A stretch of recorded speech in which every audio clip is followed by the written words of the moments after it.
Well, I thought that Frederick Douglass made that statement in the context of, as Judge Strayhorn has stated, the fact that the law did not afford the black man the right of self-defense against a white aggressor.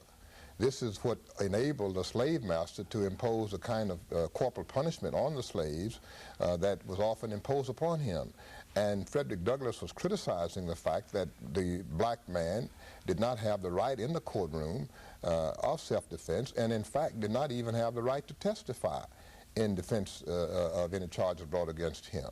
The fact of the matter is he was not even treated, as you know, as a human being in the judicial system. So to the extent that Frederick Douglass made that observation 100 years ago, and if you're now asking if 100 years later there's racism in the court system, that's what I thought you were trying to ask, I thought you were about to ask, as Judge Strayhorn has stated. Of course there's racism in the judicial system. Why wouldn't it be in the judicial? It's in the church, it's in the political arena, it's in the economical arena, it's in the employment arena, it's everywhere.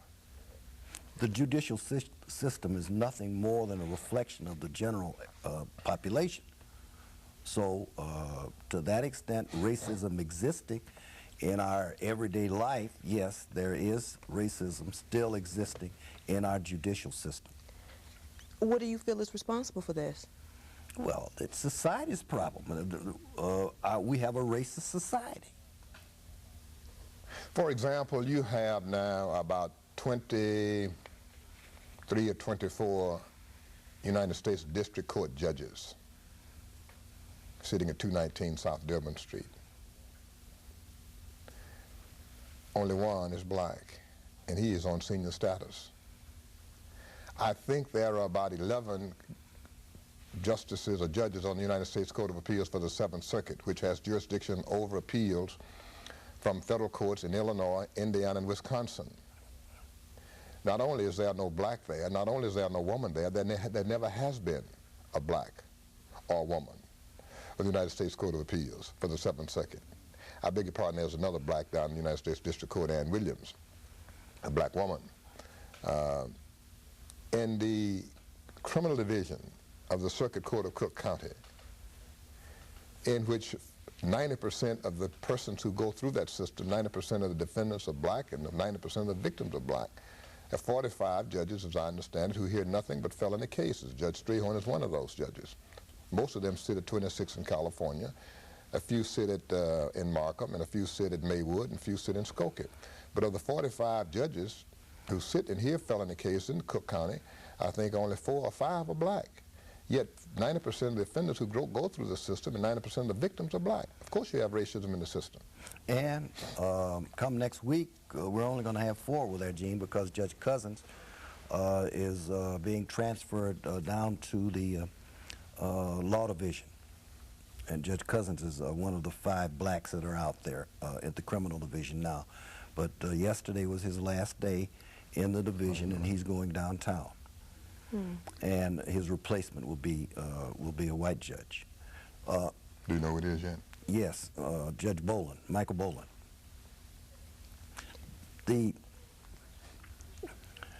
There's one silver cloud, slight, just poking its head above the horizon to what Justice Pincham has just said with reference to the percentage of blacks. And you'll be happy to know that the percentage of black defendants is now down to about 85% rather than 90%. Okay. That is, but those who take the place are minorities, namely Hispanics. Yes. So the numbers of blacks has not declined, but the percentage has declined because the percentage of Hispanics coming into the system has increased. Okay. Would you agree with that? Yes. Why is it? Although there, in the last 2 or 3 years, it seems that I have noted coming into the felony level, the felony level being the level of crimes where, if convicted, an individual can be sent to a penitentiary for a period of time greater than a year. I have noted more young suburban whites coming into the system than ever before in the history of our county. Up to this point, and for whatever the reason it is, that the crime in the suburb was generally swept under the rug when it was perpetrated by these young suburban white kids. But there's been such a proliferation of criminal activity, and the kind of activity no longer can be swept under the rug anymore. So we're getting more whites, suburban, young people in the system than we've ever had before. That's not really something that we ought to be proud of, but it's something that is a fact.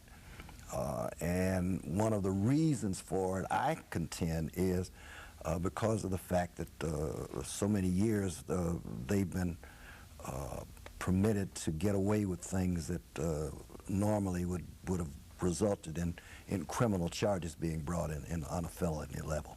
Hmm. 1 out of every 4 inmates on death row is black.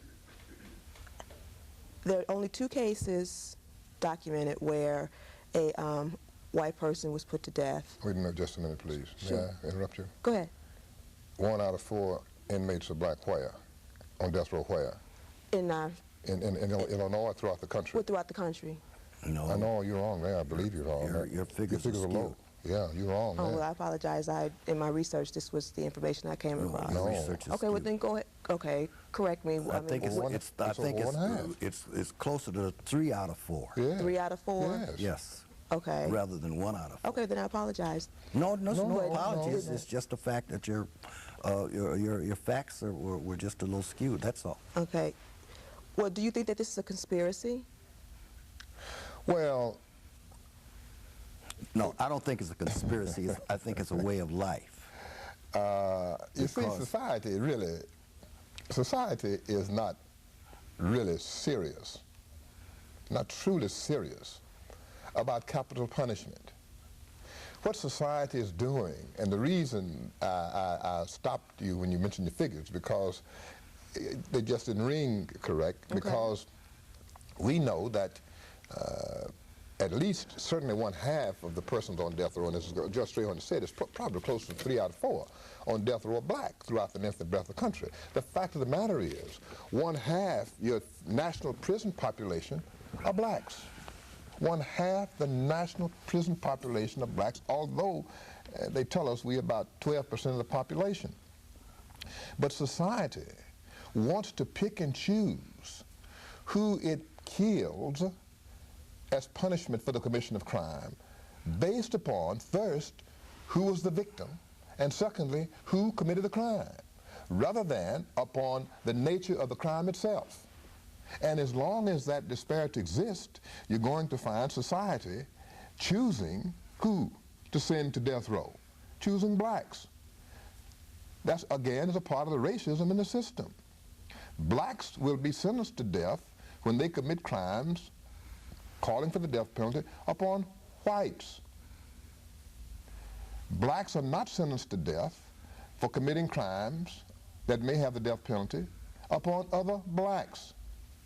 Whites commit so few crimes upon blacks until and it's so negligible we don't even need to go in that statistic. But I do understand that there was 1 white man in the last 6 or 8 months who did receive the death penalty for killing a black. And it was so rare it made news.